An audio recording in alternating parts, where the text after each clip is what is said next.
Hello বন্ধুরা, আসসালামু আলাইকুম। আশা করি সকলে আল্লাহর রহমতে ভালো আছেন। বন্ধুরা, আপনারা ভিডিওতে স্ক্রিনের মধ্যে যে গাছটি দেখতে পাচ্ছেন, তো বন্ধুরা অনেকেই দেখে চিনেছেন, সেই গাছটির নাম হচ্ছে ঢেঁড়স গাছ।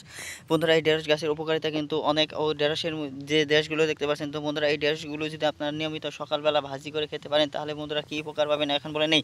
তো বন্ধুরা, আপনারা এই ঢেঁড়স গাছে ভাজি করে ঢেঁড়স গাছ যদি খেতে পারেন, দেখতে পাচ্ছেন বন্ধুরা ভালো ভালো ঢেঁড়স রয়েছে। বন্ধুরা, সবজি হিসাবে খুবই গুরুত্বপূর্ণ একটি ঢেঁড়স গাছ। তো বন্ধুরা, এই ঢেঁড়স যদি আপনারা নিয়মিত সেবন করতে পারেন, তাহলে আপনাদের পুষ্টির অভাব দূর হবে বন্ধুরা, আপনাদের প্রোটিনের অভাব দূর হবে বন্ধুরা, আপনাদের শরীরের মধ্যে রোগ প্রতিরোধ ক্ষমতা বৃদ্ধি পাবে ইনশাল্লাহ। বন্ধুরা, ঢেঁড়স ভাজি কিন্তু আপনাকে প্রতিদিন সকালবেলায় খেতে হবে বন্ধুরা, রাত্রিকালেও খেতে পারেন।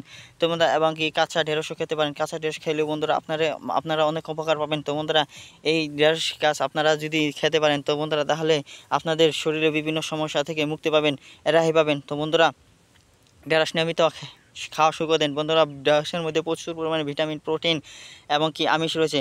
ঢেঁড়স যেহেতু আমিষ জাতীয় খাদ্য, সেই হিসাবে ঢেঁড়সের মধ্যে অনেক পুষ্টি গুণাগুণ ও ভিটামিন, প্রোটিন, আমিষ এবং শর্করা বিভিন্ন ধরনের পদার্থ রয়েছে, যা মানব দেহের জন্য খুবই উপকারী।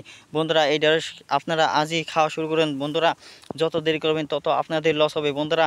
আর দেরি না করে আপনারা যদি এই ঢেঁড়স খাওয়া শুরু করেন নিয়মিত, তাহলে আপনাদের রোগ প্রতিরোধ ক্ষমতা বৃদ্ধি পাবে। ধন্যবাদ আপনাদেরকে।